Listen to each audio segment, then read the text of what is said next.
трговија со тутун, производство на вино, трговија со фармацевтски производи и компјутерско програмирање. Се меѓу дејностите кои во 2022 година имале најголема месечна бруто плата. На врвот е скопјанец, кој тргувал со производи од тутун, а најголемиот личен доход го остварил скопјанец во странство. И највисоката пензија е странска, исто така кај скопјанец во износ од 5,8 милиони динари на годишно ниво. И највисоката годишна бруто плата во 2022 година исплатена е кај граѓанин од Скопје.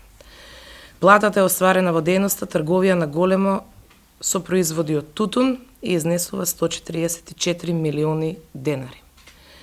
На листата на највисоко рангирани бруто плати се најдоа и платите исплатени во дејностите производство на вино и грозје, на метални производи, болници, трговија со фармацевтски производи, управувачки дејности и компјутерско програмирање.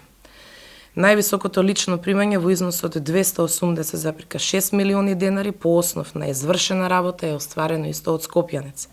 Имено станува збор за доход кој лицето го остварило во странство и истиот ја исполнил обврската за пријавување на овој доход во земјава. Најмладиот милионер во земјава е само 9 години, со 1 милион динари од закупнина приходи кои според Лукаревска се влечат по основ на некакво наследство.